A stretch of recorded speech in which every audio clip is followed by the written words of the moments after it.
गांव का नाम शिबातला था। यह एक छोटा सा गांव था, लेकिन गरीबी और दुष्ट लोगों का बोलबाला था। गांव के गरीब लोग दिन रात मेहनत करके गुजारा करते थे, जबकि कुछ दुष्ट लोग दूसरों की जमीन हड़प लेते थे, कर्ज के नाम पर उन्हें ठगते थे और कमजोरों पर अत्याचार करते थे। इस गांव में 10 साल का एक लड़का रहता था, अभी। वह एक गरीब परिवार में पैदा हुआ था, लेकिन बहादुर और दयालु था। एक शाम खेत के किनारे खेलते हुए अभी अचानक एक पुराने बरगद के पेड़ के नीचे बेहोश हो गया। जैसे ही उसने आंखें खोली, उसने देखा कि एक अजीब सा भूत उसके सामने खड़ा है। लेकिन भूत की आंखों में न तो गुस्सा था और न ही डर, बल्कि कोमलता थी। भूत ने अपना परिचय दिया। मैं चंद्रभूत हूं। कई साल पहले मुझे अन्यायपूर्वक मार दिया गया था। तब से मैं लोगों का दुख देख रहा हूं, लेकिन मैं अकेले कुछ नहीं कर सकता था। अगर तुम चाहो तो मैं तुम्हारे जरिए इस गांव के गरीबों की मदद कर सकता हूं।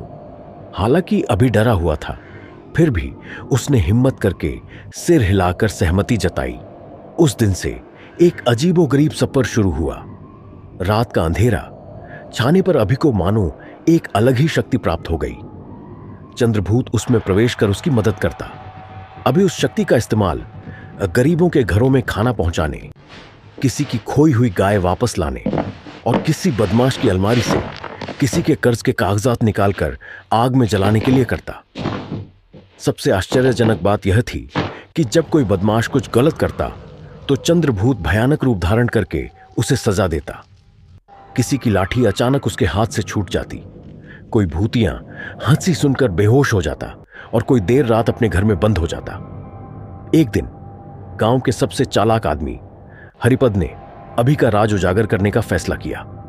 उस रात अभी का पीछा करते हुए उसने अचानक देखा कि अभी के शरीर से एक नीली रोशनी निकल रही है और उसके पीछे एक भयानक भूत का साया खड़ा है। हरिपद चीखने ही वाला था कि चंद्रभूत ने गरजती आवाज में कहा, हरिपद, तुम बहुत समय से गांव के लोगों का शोषण कर रहे हो। आज तुम्हारी सजा है। भूत की दहाड़ सुनकर हरिपद बेहोश हो गया और जमीन पर गिर पड़ा। तब से वह बदल गया, लोगों की मदद करने लगा। दिन बीतते गए, गांव में सभी को एहसास हुआ कि अभी और उस रहस्यमयी शक्ति की वजह से गांव में अन्याय बंद हो गया है। गरीब चैन से हैं और बुरे लोग डर से कांप रहे हैं। अभी समझ गया कि भूत असल में डरावना नहीं है, वह लाभकारी हो सकता है अगर उसकी शक्ति का सही इस्तेमाल किया जाए।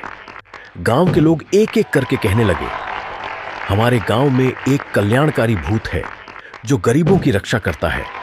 और अभी वह छोटा बालक चंद्रभूत का साथी और मानवता का नायक बन